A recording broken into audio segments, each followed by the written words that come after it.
Hi everybody, I am Corey Maui and I'm a Gold Ambassador with Plexus Worldwide, and if you're listening to this, you are about to join me on a journey in studying the book What to Say When You Talk to Yourself by Shad Helmstetter, Ph.D.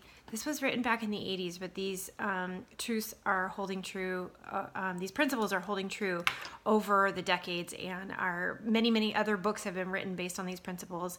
And in my personal life, I have seen them starting to play out in ways that I could not even possibly imagine. So it's very exciting. I want to congratulate you on showing up and getting ready to pour into yourself, because that's what this is all about. It's about you doing what you need to do to get right with yourself so that you can achieve your goals in whatever area of your life that you are looking for breakthrough. So, and this John Maxwell principle is that when you add value to yourself, you're going to add value to others. So whatever your other endeavors are, if you get right with yourself, you're going to see breakthrough in every other area of your life, especially if you're a mom or a boss or a teacher or somebody like that is responsible for a lot of other people. Taking care of yourself is really super important. So congratulations on being here, taking this step with us. We're going to be studying 5 chapters tonight, and then I'm actually had to pre-record this because I have plans at 7 o'clock tonight, but I will be chiming in on the comments, so I'm looking forward to hearing your comments, and I'll be answering any questions that you might have or responding if you have some insight. I appreciate you sharing that with us. So I'm going to toggle back and forth between talking and reading some excerpts from the book. Not everybody's been able to get the book, so that'll save you some time in understanding. And then what I found when I first took this book study is I actually went back and read the book again after hearing some of the exposition on it, and it was really very helpful to me. So hopefully you'll find this illuminating and encouraging. And so anyway, let's get down to it. So first of all, just so you know, I'm a devout Christian, so some of how I interpret some of the things in the book are going to come from my place in my faith. If you have that same faith, awesome. If you don't, that's awesome too. If you have no faith at all, that's perfectly fine. Everybody's welcome here. We're going to go on this journey together, and we're going to find a way to reprogram our brains to achieve what our success in our life. Sorry, the dog is just going to do that. So, okay, so Shad Helmstetter says, you are everything that is, your thoughts, your life, your dreams come true. You are everything you choose to be. You are as unlimited as the endless universe. Life for most of us should be pretty good. We have all heard that life is supposed to offer endless opportunities, the fulfillment of our dreams, and a chance to live life each day in a way that brings happiness and success. Most of us want and need at least a successful job, career, a good family life, and reasonable financial security. We expect that from life, and we know deep inside that we deserve our fair share, and we have every right to attain it. Have you ever wondered then why things don't work out the way they should? Why do we not get from life the things that we would like to have? And no, we should. Why do some people seem to be lucky while a majority of the rest of us seem not to be? Why are some people day to day happier, more productive, more fulfilled than others? What makes the difference? Is it kismet, a kind of fate in which some mysterious way charts our destiny and leaves little steering of our course through our life up to us? Is the control of our lives in our hands, or isn't it? And if we can or should control our lives, what goes wrong? What holds us back? If we truly like to do better, be the way we'd really like to be, and be happier and more successful every day in every area of living, what is the wall that stands in our way? So he's going to take the first 6 chapters to explain sort of the principle of positive self-talk and how the human brain works and some of the things that don't work. And then when we hit chapter 7, I think 6 or 7, we really get into what is this wall and how are we going to overcome it. So we're going to have some homework. It's actually posted as in the comments above. If you choose to participate in the homework, I think you're going to find an extra bit of breakthrough with this. So I encourage you to do that. So anyway, he's talking about a life of unlimited practical potential.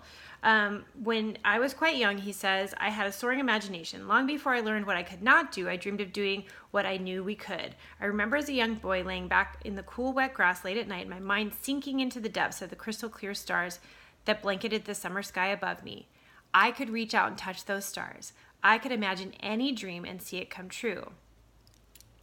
Well, then what happens, right? I mean, we get told, keep your feet on the ground, get your head out of the stars.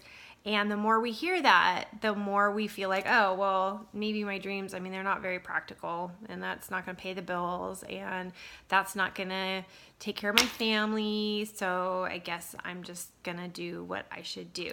Learn all about the shoulds and the musts and the cannots. I was told that it was bad to have your head in the clouds, and it was good to have your feet on the ground.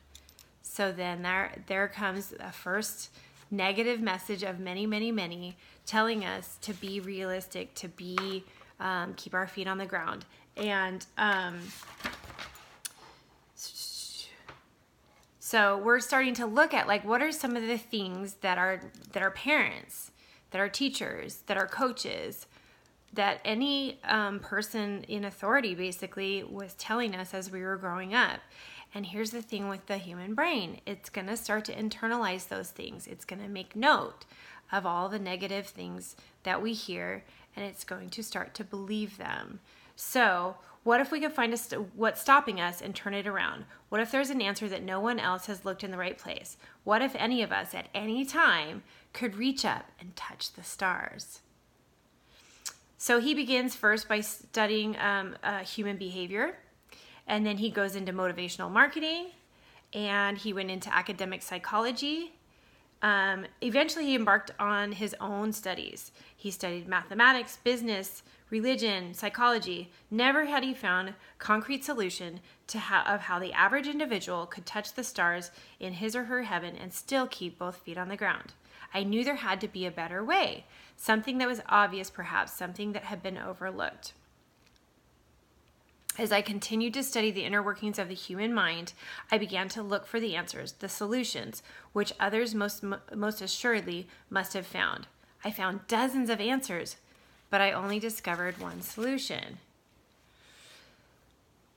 So he starts to talk about the answers that he found, and it's really interesting that one of the things that we are going to try to do, and you'll see this in our homework, is back to these negative things that we've heard about ourselves. We're going to write those down. Some of the things that we believe, that we were told, and maybe we feel like we've kind of overcome them. Like we heard, like for me, just something simple, like be quiet. You're too loud. Stop talking so much. You know, those kinds of things. Of course, these are things that parents have to tell children. There's an appropriate time to talk, and there's appropriate time not to talk. But if I connect with my gift for gab or my desire to talk a lot as a negative thing in my life, I'm always going to feel a little ashamed or embarrassed if I catch myself talking too much. So I need to take that negative self-talk and write an affirmation that goes with it. That's going to release me from the negative connotation of that particular quality that I have, and it's going to help me use that quality in a more positive way. So this is kind of the idea of what we're going to be working towards. Trust me, you don't have to do it all at once. It is a process, but don't be afraid, because this is going to be really, really helpful. And you will see, I mean, again, you may be still skeptical, like, okay, you will see this stuff start to play out in your life in ways that you could never even imagine. Okay, so Shad says, I've learned that I can be hypnotized, processed, or reborn, not even in just a religious sense. I know that I can attend seminars, which will give me the answer. I can become a goal setter and a true achiever. I can organize that day and set my priorities and accomplish more than I ever dreamed possible. I can learn to think positively, be more creative, relate to others, and become more centered. I have learned that success is mine for the taking. All I have to do is accept the destiny of achievement and greatness. I have read great words of wisdom and have been told that I can change anything in my life I choose to change. And yet, after learning these great and marvelous things, some of them are, I would certainly take with a grain of salt anyone's claim that they can give you the secret of success. If somebody offers you the moon, don't buy it. If there's so many keys to success, why are there so many bestsellers on the subject? Why are there so many self-help books out there? If self-help worked, then why do we need another book about it? Okay, why aren't they working?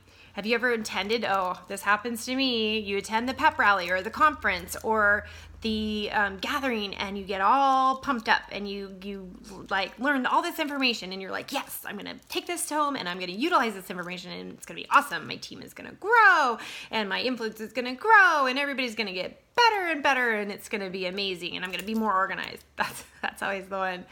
I really feel like I might need another seminar about that. Just kidding. But the problem, then what happens? You get home and you're like, okay. And then like 3 days later, you're like, all right, well, what was that again? And like, I'm just having trouble implementing that. Well, here's the thing. The problem is not with the books. It's not with the seminars and the motivational talks. The problem is that they don't work or they don't keep working because some of us have overlooked the main problem. That's not how the brain works.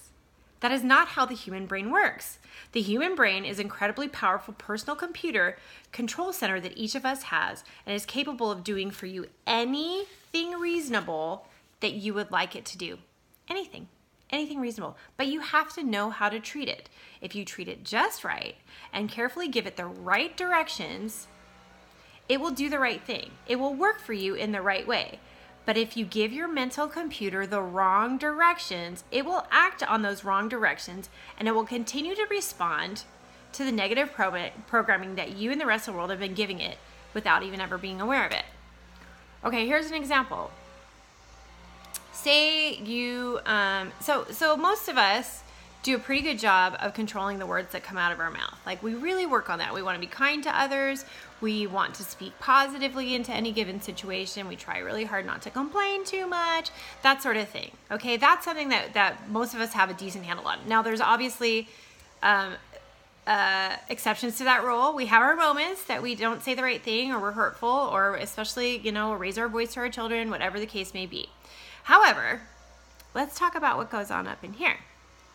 Say you're prepping dinner, you're chopping vegetables, and you're like, oh man, I just can't get a handle on my weight, and I'm just so hungry all the time, and I'm so sick of eating salads, and why can't I get my cravings under control, and what's wrong with me? And last night, I had that extra glass of wine, and I shouldn't have done that, and but tonight's gonna be a different night. Well, maybe, but I'm really struggling with that. I'm really having a hard time. Okay? And then you catch yourself. Even, if you've been starting to study this stuff, you might even catch yourself and be like, oh, okay, I shouldn't talk to myself like that. But then what? Then what do you do? Well, the assertion is that if we take those negative messages and we flip them around, whether it's true or not, whether you love salads or hate salads, you start telling yourself, man, I can't wait to eat this salad. Now, that may not be your reality, but if that's what you continually tell your brain's going to start to internalize that, and your brain is going to start to line things up with what you're telling it the most, whether it's true or not. I'm not even kidding you. This totally works. I'm going to tell you in a minute about one of my ones, two of mine that have been working really well for us. So let's go back to this this idea of negative self-talk. Leading behavioral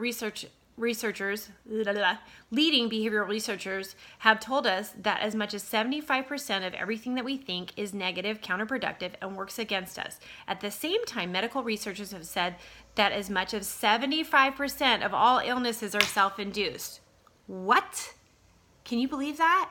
That we're thinking like, oh gosh, I'm not feeling very well and blah, blah, blah, and maybe I'm coming down with something, and we start to obsess over that. I was doing that to myself earlier today because I didn't really want to do something that I have to do tonight, and I started thinking like, maybe I'm not feeling very well, and I got myself to the point where I was like, oh, maybe I won't go to the gym. I made myself go to the gym, friends. I'm telling you, I got up, I got out, I went to the gym, and by the time I was done, I'm like, oh yeah, actually I'm feeling fine, and I got right with myself. And I got my head right to do the thing that I need to do tonight. Well, here's the thing. But between the time that we're born and the time that we're a teenager, we hear something in the neighborhood of 148,000 no's. Of course we're programmed to think negatively. Why wouldn't we be? We're told, like, stop doing that. Don't touch that. You can't do that. What do you think? You're going to be an NBA superstar? Okay, that's fine. Have fun with that. you know what? We hear that stuff all day long. And this is people trying to keep us safe, trying to help us be realistic, trying to make sure that we don't get let down. But it's all negative. It's all negative. So unfortunately, most of our programming is the wrong kind, and we've taken it to heart. Year after year, word by word, our life scripts are etched. Layer by layer, nearly inevitably, our self-images are created. In that time, we ourselves have joined in. We believe what we've been told by ourselves was... Sorry, excuse me, I lost my thought. We began to believe that what we were being told by others and what we were telling ourselves was true. No matter how innocently given or subtly implied, we began hearing the same words and thoughts repeatedly. Hundreds, even thousands of times we were told or told ourselves what we could not do, could not accomplish. Repetition is a convincing argument. In time, repetition is a convincing argument.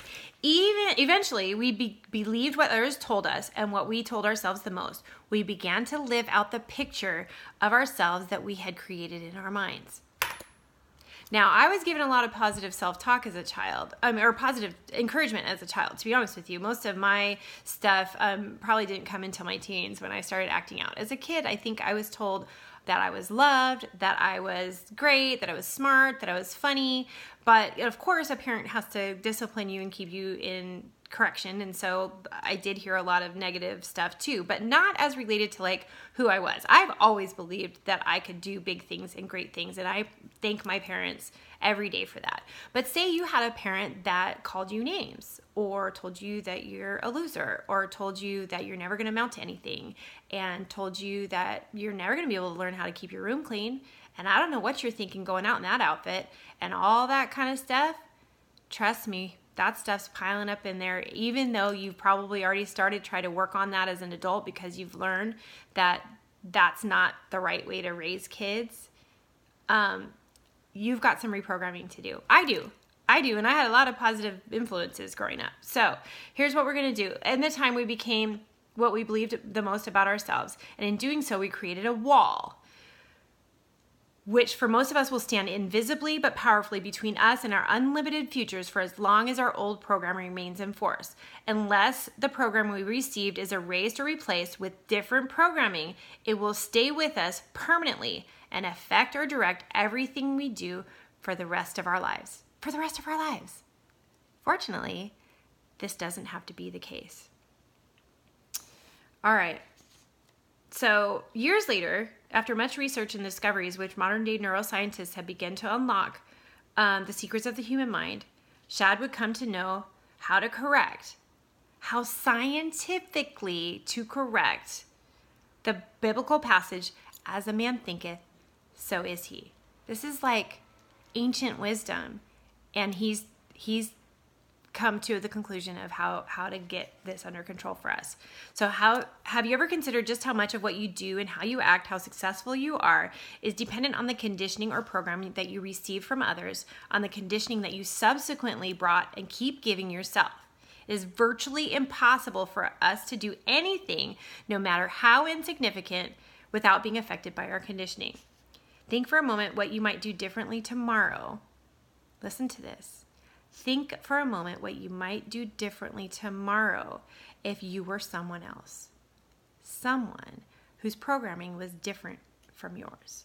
Or what you might do differently if you've been brought up with a completely different, more positive set of attitudes and beliefs and feelings from those that you may have now. Attitudes and beliefs and feelings, which in every case would assure you of having an abundance of self-belief, enthusiasm, and achievement. What could your future hold? If you'd been given the right kind of successful new mental programming, would you be doing the same thing for a living that you're doing now? Would you be doing your job the same way? Would you be in the same relationships? What if each and every day from the time you were a small child, you've been given extra helping of self-confidence, double the amount of determination, and twice the amount of belief in outcome? After all, success ultimately is up to the individual. It isn't the pen, it's the writer. It's not the road, it's the runner that counts. So here's the thing. One of my current affirmations, and this is probably a little TMI, but one of my current affirmations is, I find my husband sexy and hilarious, and he's an excellent father. And I will tell you the reason why I'm telling myself this is because we adopted 3 kids under the age of 3. We started to foster them, and we had subsequently adopted them. So now we have an 11, 4, 3, and 2-year-old. And guess what happens to your marriage when you have so many kids around, especially toddlers that are very challenging and have a history and have trauma? You and your husband sometimes can turn into people who are just managing the chaos, not people who love each other, who are in love, who find each other interesting in any way. And that was killing us. Our marriage was like, we would have always stayed together, but it was lonely for both of us. And I decided that I didn't want a marriage that was just managing the chaos, that was just about the kids, that was just about the schedule and the house and the stuff and the piles and the craziness. So I started telling myself this every single day, and I will tell you what, I know there's other things at play, and we've talked, my husband and I are working on this together, which is awesome. I love that I have a partner that works just as hard as I do to invest in our marriage and wants to be happy and wants to be married forever. But I will tell you, since I've started telling myself this, guess what I find? I find my husband sexy, hilarious, and an excellent father. I just do. I look at him and I think he's funny and charming and wonderful, and I want to spend time alone with him. And I don't correct him when he corrects our children. Well, it's not as much as I used to. Okay? Because that's a healthy marriage. And what we were doing before was not a healthy marriage. So this is how this is playing out in my life, and I'm telling you, we are so much happier. So pick those areas in your life where you're like, I am not happy with how things are going right now, and stop complaining about them and give yourself a new reality. Tell yourself what you want to be true. Align yourself with heaven if you believe in God, because that's what God wants for you. He wants an abundant life. So take a tip from me. If you are unfulfilled in a certain area of your life, fitness, your business, your finances, whatever, stop telling yourself you're bad with money. Tell yourself, I am responsible with money. I care where my money goes. If I do, the better I do with my money, the more freedom I will have. Trust me, you can bank on it that your finances will improve. Okay, we're getting to that. Okay, after examining the philosophy's theories and practice methods of influencing human behavior, I was shocked to learn the simplicity of the one small fact. You will become the thing you think about most. Your success or failure in anything, large or small, will depend on your programming, what you accept from others, and what you say when you talk to yourself. That's the name of the book. It is no longer a success theory. It is a simple but powerful fact. Neither luck nor desire has the slightest thing to do with it. It makes no difference whether we believe it or not. This is what it comes back to. It makes no difference whether it's true, whether you believe it or not. The brain simply believes what you tell it the most. And what you tell it about you, it will create. Your brain has no choice. Like, I get chills. And I've known this concept for a long time. And every time I read that, I get chills, because it is as simple as that. Your brain does not know the difference. Do you know how much power you have? Do you know how much power you have? You have so much power. You do. It does not matter one bit what your circumstances are right now. What you tell your brain the most, it will become. It will be. It will make happen in your life. Now, you can't control the bigger universe. You're not divine. You're not speaking life into any other part of the world. But what you do have control over is your own personal destiny by reprogramming your brain. And we're going to do it together. It's going to take us some time, but we'll do it. Okay. What if, I wondered, we could begin to understand the workings of the mind so thoroughly that we could actually learn to change or override our old programming and replace it with specific word-for-word new program? There's a knack to it. And if we could do in such a way, we could affect and improve our attitudes and behavior fast, not through the years of difficult study or training, but easily and simply anytime we choose to. This is powerful stuff. Okay, what works and what doesn't? He goes into chapter 3 and just talks about like all the stuff that he studied that isn't going to do us any good. So he said, so even though we're told we could live highly successful lives and given instructions about how to go about it, very few of us have actually done it. At least not for longer than a few weeks or months. Then when it's back to the old ways, just like before, living life as we always have. Maybe getting a little ahead or getting by or wondering why things aren't going as well as they should.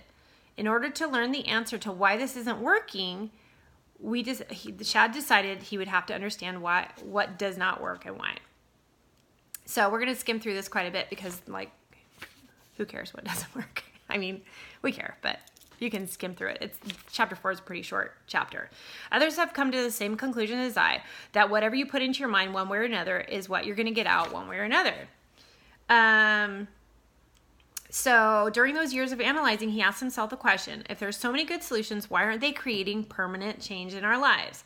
Well, because none of it's permanent. Most authors are on the right track, but for the most part, they appear sincere, caring individuals, true believers, the very best for the human race. And if you follow their advice, most of it will help in some way. If you stop following their advice, invariably it will stop working. So how is it that we're going to keep following their advice? So we can buy all these books. Believe in yourself. Keep your priorities straight. Think big. Control stress. Be aggressive and assertive. Think positively. Chart your own course. Believe that money is good and it will come to you. Be strong. Show affection. Manage your time. I probably should read that book. Learn to sell yourself. Take time off. Believe in a higher self. Eat right. Live prudently. Be optimistic. See the big picture. Take care of the details. Oh my goodness. You guys, there's like, I don't know, 50 books on here or ideas on here that we should all be doing. How are we going to ever do all this stuff? Even if you could do all this stuff, like, you'd be exhausted. In recent study, it was estimated that more than $200 million worth of self-help books and materials are purchased in the U.S. alone. So we obviously want answers. We obviously are like struggling. We want to be happy. We want to get a handle on ourselves. So what would complete the puzzle and offer each of us lasting individual success and fulfillment? Okay, here are the missing ingredients. Really take time to read the end of chapter 4. You'll be glad that you did. The first missing ingredient is permanence. All external solutions are temporary. The best of ideas only work for a small time. The second ingredient missing from most successful literature is a knowledge of the physiological processes of the human brain, based on what we now know about the actual mind-brain function. The brain runs the ship. If you want to make a change and make it stick, you've got to know how the brain works. The third missing ingredient, and the most important of all, is a new word-for-word set of directions, new programming to the subconscious mind and the control center of the brain. It's as simple as that. The only solution which contains all three of these missing ingredients is called self-talk. So here we are. Okay. So chapter 4, he kind of gets into a little bit of some of those ideas of how the brain works. So each of us, along with our brain, has similar parts. In us, the computer's video screen is similar parts to a computer. Sorry, I skipped over that part. Trying not to drag this on too long. All right, so in us, the computer's video screen is comparable to our appearance and our actions, what we display to the world around us. In the human being, the computer keyboard is the same as our 5 senses, what we hear, see, taste, and so on. A personal computer uses a floppy disk. Well, this is a little old book, but you understand the hard drive or whatever. It's to record the program and information which the keyboard feeds to it. In the human computer, this storage is our subconscious mind. Everything we experience is recorded, programmed into our subconscious minds. So we have a control center in our brain, and all these tens of billions of neurons and electrochemical switches called neurotransmitters telegraph messages to every part of the brain.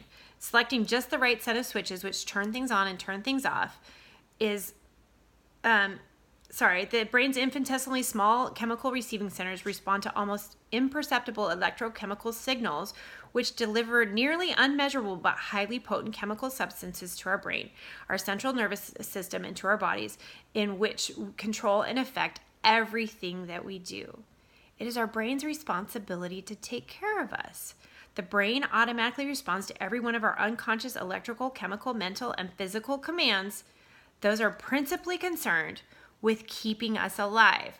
Now, we posted a video right at the beginning of this group that talks about this, that the brain's primary function is to keep us alive, which is why anything different, any kind of change, the brain like literally wants to try to shut that down. You should scroll back up and watch that video. It's super good. It really goes along with what we're studying here. So whatever thoughts you've programmed into yourself or have allowed others to program into you are affecting, directing, or controlling everything about you. Because starting out as children completely dependent on others is important to our survival to listen and believe what other people say. We learn to accept what other people tell us, and we learn to believe it. All right. So, okay, let's keep going. So chapter 5, we talk about what we learn to believe. What adults tell us as children has an incredibly important effect on us. It forms what we believe about most of what is going on around us and everything that we come to believe about ourselves. So he goes on to tell a story about, now this is a tip for you parents and teachers out there. He tells a story about himself, that he was playing an instrument that he really liked, and he overheard his teacher telling his parents that he was never gonna be good at it. And he internalized that, and he basically just quit and never learned that instrument. I don't know if he went back and relearned it later, but how crazy is that? Our kids are listening. We should be saying things like, my kids are awesome and he can do anything he sets his mind to. And if he gives it his best effort, I'm confident that he will succeed in everything that he does. And you don't have to lie, but you can certainly speak life into your kids' lives. And I specifically, and I think we'll get into parenting in a future chapter, but this is something I've really internalized as a mom. The things that I tell to myself are going to change my destiny. The things I'm going to tell to my children are going to change their destiny. They just are. So be mindful. Let's work on that alongside of this. And again, we'll get to that in a later chapter. So ultimately, little of our own programming has done much on our behalf. Can you imagine the number of times some child has heard the innocent but thoughtless words, "You're never going to amount to much," or "I was told that sport or that career or that mate or that dream was just not right for him or her"? Just imagine what our eager and open minds perceived and believed. So everything around us nudges and persuades us. Even as adults, we're met with a torrent of influences, most of which we are not even aware. Out of those early years, each of us formed a composite picture of ourselves. It made very little difference whether the pictures of ourselves were created were true or not. Our experiences, our acceptance of what we heard from others, and what we told ourselves became foundational for the mental programming that directs us today. It's crazy. So most of us have been touched from time to time with visions of positive self-belief. We've had coaches and teachers and friends that expected the best. Imagine what you could do if you override the programs in your subconscious minds, the negative programs that still work against you, and replace them with refreshing new programs of absolute belief. An almost unconscious, automatic new program that would go to work for you, replacing the barriers with a refreshing new look at the life you have in front of you. Imagine losing, even for one day, all of the extra weight of self-doubt, disbelief we carry around with us. Think of how fast you could run. Think of what you could begin to do beginning tomorrow if the shackles of bad habits, old conditioning, and self-doubt were suddenly gone. You were born with everything you need to live your life in the most exceptional and worthwhile way. It makes no difference what you have thought or what you've done in the past. From this day on, you can choose change a little or a lot. It's as simple as that. So think about your personal onboard computer like an airplane. Like if you got onto an airplane and he makes this example in the book, but I'll paraphrase it. If you got on and you overheard the captain being like, "Well, I'm not really sure that this flight system is programmed correctly, and we may have a little glitch in the system, and so we're not really sure if we're going to be going the wrong way. And so if it's programmed wrong, 75% of the directions, when we heard that number earlier, that control the plane are wrong." You'd get off the plane. You just would. Because what if you get on that plane? What if you stay on that plane? You're going to end up going in the wrong direction at best. At worst, you crash, right? You end up in the middle of the Atlantic somewhere. So we need to figure out a way to override any and all conditioning you've received in any part of your life. It makes absolutely no, and he says this over and over. I don't know if you've been hearing, because this is like my favorite principle of the book. Because some of us have had really, pardon my language, crappy life circumstances. We had crappy upbringing. Like I said, I'm very blessed that was not the case for me. I had some trauma later on in life, but not at that time when I was little. But some of us had a really crappy childhood. And I'm telling you, it makes no difference who, where, why, what, or how you've been in the past. It makes no difference what you believed about yourself or what others may have believed about you. It makes no difference what circumstances life may have tossed in your lap. You can put yourself in control. Now it is your turn. And it's easy. Erase and replace. All you have to do is learn how to talk to yourself.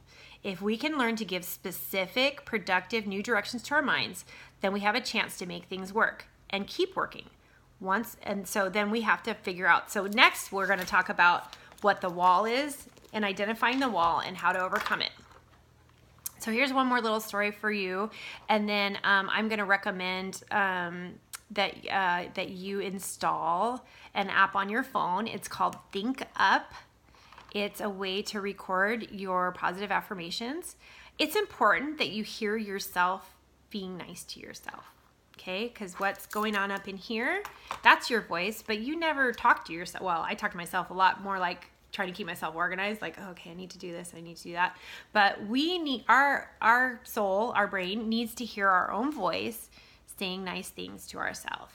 So as we journey through this process, we're going to start to take some of the negative things that we tell ourselves, and we're going to rewrite those things into a positive affirmation, and then we're going to record it, and then we're going to play it for ourselves. If you don't want to record it, you can just say it to yourself. You can write it down and say it to yourself. I definitely recommend writing them down and posting them where you can see them, maybe on your bathroom mirror, someplace first thing in the morning, where you can spend some time telling yourself good things about yourself, whether they're true right now or not, whether they're your future reality, whether they're your potential reality or not. It's important that you tell yourself those things. So I highly recommend Think Up. You can install it on any smartphone, and there's a version that's like a $10 version that is like got a lot of bells and whistles, or you can just do the free one, whatever works for you, and start. It's going to feel foolish at the beginning, but I'm going to tell you a little story. Okay.